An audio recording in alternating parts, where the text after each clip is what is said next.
नमस्कार दोस्तों।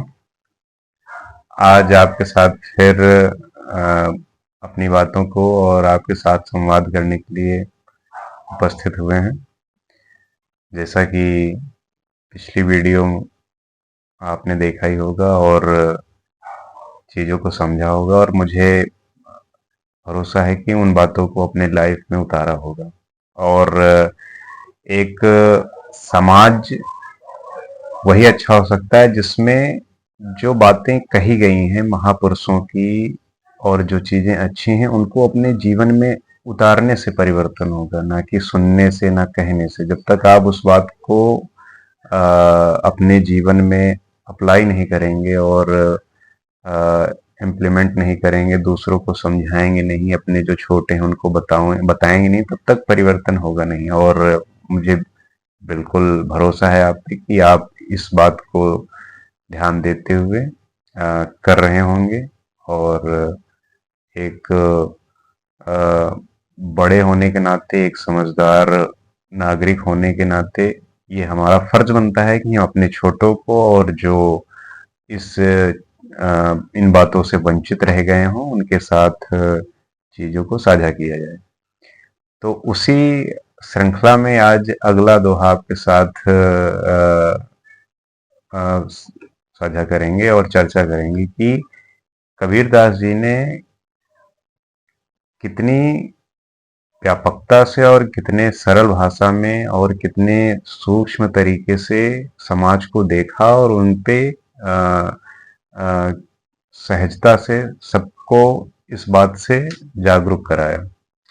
उन्हीं का जो है एक दोहा है कि कबीरा खड़ा बाजार में सबकी मांगे खैर, ना काहू से दोस्ती ना काहू से बैर।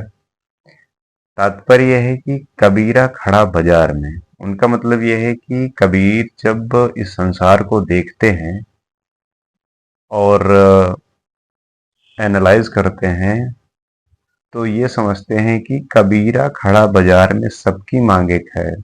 वो सबकी खैर मांग रहे हैं। खैर मतलब होता है कि आप सबके बारे में सोच रहे हैं कि सभी जो है अच्छे से रहें, सब अपने जीवन में अच्छा करें, समाज के लिए अच्छा कर सकें।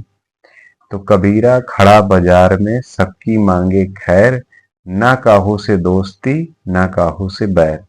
अब इस जो नीचे की लाइन है इसको आप अच्छे से समझिए। वो कह रहे हैं कि ना काहू से दोस्ती ना काहू से बैर।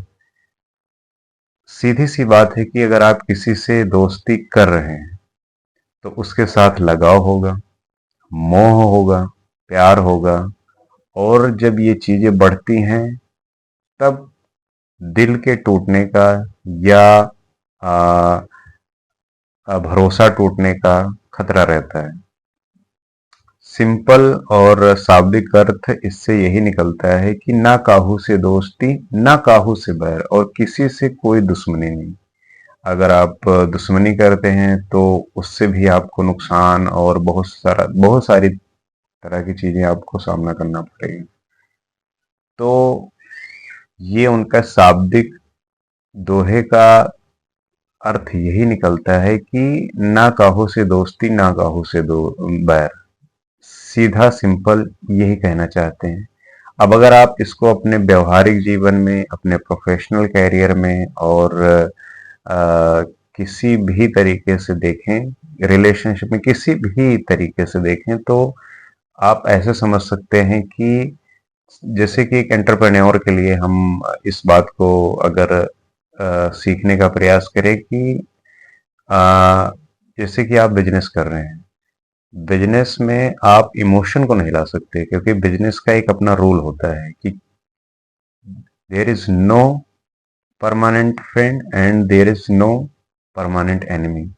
तो आप इस तरीके से समझ सकते हैं कि बिजनेस में आपका कोई भी दोस्त नहीं हो सकता और ना ही कोई दुश्मन हो सकता है। तभी आपका बिजनेस एक सही लेवल पे और एक सही तरीके से ग्रोथ होगा, जो कि एक सही तरीके से कबीरदास जी ने अपने दोहे के जरिए इस बात को साझा किया है। ये इस बात को आप अपने रिश्ते में, अपने करीबी से, अपने रिलेटिव से, अपने परिवार में, सबके साथ ये बात महसूस कर सकते हैं, क्योंकि ये होता है समाज में। जैसे कि एक माँ का अपने पुत्र के प्रति प्रेम, एक बाप का अपने पुत्र के प्रति, और भाई का बहन से, और हर किसी का एक अपना लगाव होता है। और मोह ऐसी चीज है जो कि इसमें बंध के ही सब परेशान होते हैं। एक एक्सपेक्टेशन होती है हर किसी से कि ये ऐसा कर देगा, ये वैसा कर देगा, और ऐसा होना चाहिए। हर किसी की एक अपनी इच्छा होती है कि ऐसा हो, लेकिन आपको पता है कि वो इच्छाएं वैसी नहीं होती जैसी कि वो एक्सपेक्ट कर रहा होता है। इससे वो इंसान परेशान होता है। तो ये बातें आपको समझनी चाहिए और अपनी ज़िंदगी में जो है अप्लाई करना चाहिए। और मुझे लगता है कि इसको अप्लाई करने के बाद आपके जीवन में बेहतर परिणाम प्राप्त होंगे। अगर आप किसी को बताएंगे और प्रयत्न करेंगे कि चीज़ें ऐसी हो, तो ज़रूर परिवर्तन होगा, इसी आशा से। और इसी बात को रखते हुए आज बस इतना ही। आपसे फिर जल्द मुलाकात होगी। नमस्कार।